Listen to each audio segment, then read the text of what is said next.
Assalamualaikum warahmatullahi wabarakatuh. Halo anak-anak, sudah siap untuk belajar hari ini? Oke, hari ini kita akan belajar materi tentang siklus air. Nah, sebelum belajar, alangkah lebih baiknya kita berdoa terlebih dahulu. Rabbi zidni ilman warzuqni fahman waj'alni minas sholihin. Anak-anakku sekalian, pernah tidak kalian bertanya-tanya kenapa ya air di bumi ini tidak pernah habis? Apakah air selalu bertambah? Atau kira-kira bisa tidak ya air yang ada di lautan itu habis atau bahkan kering sehingga kita bisa melihat dasar samudera itu seperti apa?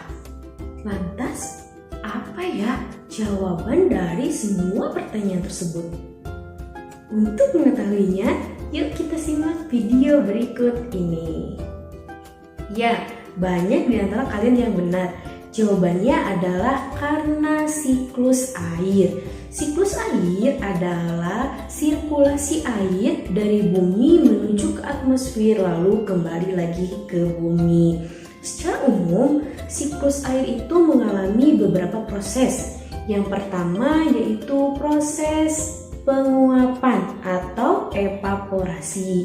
Yang kedua adalah proses pengembunan atau kondensasi, dan yang ketiga adalah proses turunnya air hujan atau presipitasi.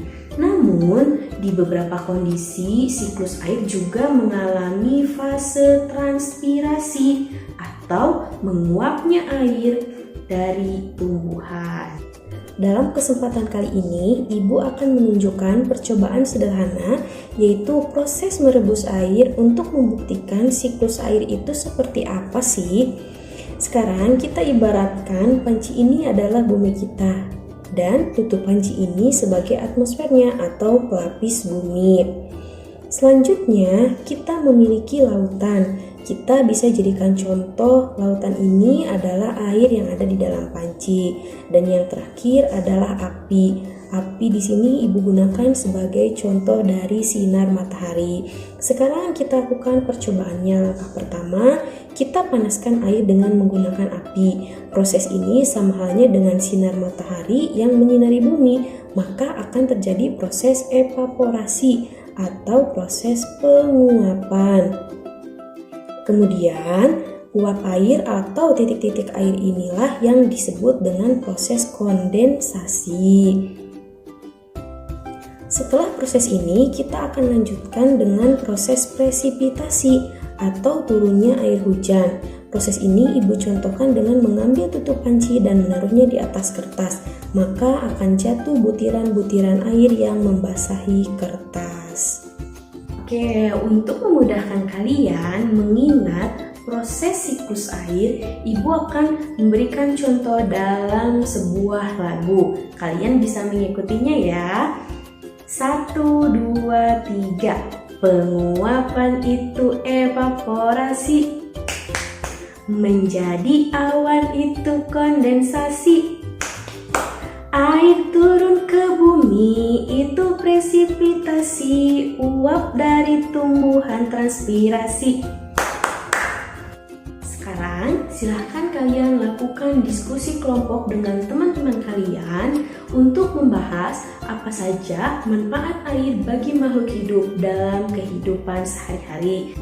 Kemudian, menurut kalian, apakah manusia dapat berpengaruh terhadap perubahan siklus air? Nanti, jika sudah selesai melakukan diskusi, hasilnya bisa kalian presentasikan.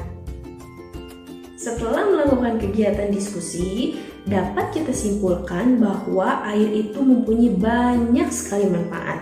Di antaranya untuk minum, makan, mencuci, mandi, dan masih banyak lagi. Kemudian, tanpa kita sadari, ada saja manusia tidak bertanggung jawab yang melakukan kegiatan merusak alam. Kegiatan merusak alam itu dapat berpengaruh terhadap siklus keseimbangan alam, termasuk siklus air. Kegiatan-kegiatan yang dapat merusak keseimbangan alam diantaranya yaitu menebang pohon secara sembarangan, membuang sampah secara sembarangan, bahkan kegiatan-kegiatan tadi pun bisa menyebabkan terjadinya bencana alam seperti banjir dan kekeringan.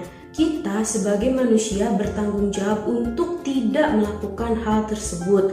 Tugas kita adalah supaya bisa bijak menjaga lingkungan dan menggunakan air dengan baik. Sebelum mengakhiri kegiatan hari ini, Ibu ada sedikit permainan untuk kalian. Kalian bisa ikuti ya. Oke, ini untuk pertanyaan pertama. Proses penguapan air disebut, coba siapa yang tahu proses penguapan air itu apa ya? Apakah A, kondensasi? Ternyata salah. Apa ya? B, evaporasi. Coba kita lihat. Ternyata benar, jawabannya adalah B, evaporasi. Jadi proses penguapan air itu disebut evaporasi. Terus pertanyaan nomor 2. Presipitasi itu apa ya? Apa A, B, C, atau D? Kita coba jawab yang C. Ternyata benar. Jadi presipitasi adalah proses terjadinya air jatuh ke bumi. Kemudian soal nomor 3. Siklus air adalah, pengertian dari siklus air nih. Apa ya kira-kira? Apakah yang A, yang B, C, ataukah D? Coba kita jawab yang D. Ternyata bukan. Kita jawab yang A. Betul. Pada pertemuan berikutnya, nanti kita akan belajar membuat skema siklus air. Skema yang akan kita buat menggunakan bahan-bahan yang ada di rumah.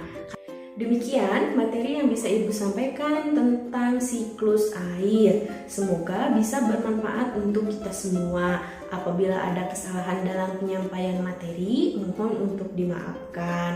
Mari kita akhiri kegiatan pembelajaran kali ini dengan bacaan hamdalah, alhamdulillahirobbil alamin. Wassalamualaikum warahmatullahi wabarakatuh.